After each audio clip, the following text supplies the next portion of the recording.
ছাড়াতে চেষ্টা করছি কিন্তু পারছি না। তবে শরীরে যত শক্তি ছিল সবটা ব্যবহার করে মিতুকে দূরে ঠেলে দিয়ে হাঁপাতে লাগলাম। তখন মিতু বলল, কিরে ভালো লাগে নাই? আগে তো আমরা একসাথে কত সময় কাটাইছি। তখন আমি বললাম, তাই বলে আমার অনুমতি ছাড়া আমার সাথে এসব করবি? মিতু আমার শার্টের ভিতর হাত ঢুকিয়ে আমি টাচ করলেই দোষ না?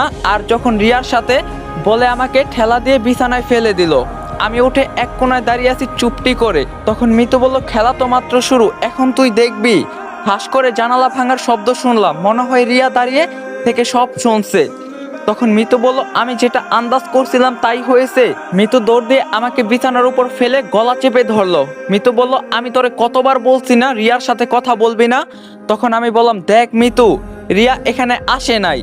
তখন মিতু বলল, তুই আমাকে শেখানোর চেষ্টা করবি না, আমি ছোট বাচ্চা না যে দুধ খাই। তখন আমি বললাম, প্লিজ স্যার মিতু, আমার অনেক কষ্ট হচ্ছে, শ্বাস নিতে পারছি না। তখন মিতু বলল, আমি তো তোর কষ্টই দেখতে চাই। তখন আমি বললাম, তোর কাছে আমার ভিডিও আছে বলে আমাকে যা ইচ্ছা তাই করছিস, সুযোগে সদ্ব্যবহার করিস না রে।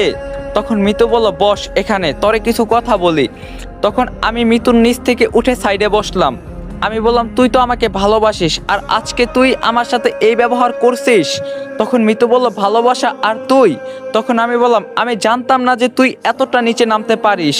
তখন মিতু বলল, তুই কাকে নিচু বলছিস? আমাকে একবার চিন্তা করে দেখ তো, তুই কতটা নিচুর কাজ করছিস। তবে আমার কথার অবাধ্য হলে এই ভিডিওটা কিন্তু ভাইরাল করে দিব। তখন আমি বললাম, প্লিজ প্লিজ মিতু, তোর পায়ে পড়ি, এমন করিস না। তখন মিতু বলল, তোর মতো ছেলে অনেক আমার পিছনে পড়ে আছে। আমি তোর পিছনে পড়ে আছি কেন জানিস? রিয়ার কারণে। রিয়াকে আমি দেখিয়ে দিব যে আমি তোরে বিয়ে করে আমার সাথে পাঙ্গা নেওয়া, আর বিয়ের পরে তোরে অনেক ভালোবাসবো। তোরে এটা কোনো ভালোবাসা তখন বুঝতে পারবি। আমি খারাপ হতে চাই নাই, তুই আমাকে খারাপ করলি। বিয়ের পর আমার বন্ধুর সাথে শারীরিক সম্পর্ক করব তোর সামনে, আমার স্বামীর সামনে, তখন তোর কেমন লাগবে রে? আমার মতো তোরে ফোনে ভিডিও দেখতে হবে না, ডাইরেক্ট দেখাবো। তবে আমার এক কথা, তোরে আমি বিয়ে করবই। আমিও দেখতে চাই রিয়া কি করে তোরে বিয়ে করে। কিরে কথা বলছিস না কেন?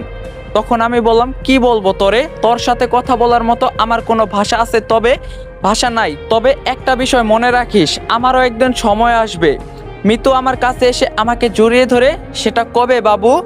তখন আমি বললাম, সবার সময় এক থাকে না, এটা মাথায় রাখিস। তখন মিতু বলল, সেটা তো দেখাই যাবে, তবে সকালে একটা বড় ধরনের সারপ্রাইজ পাবি।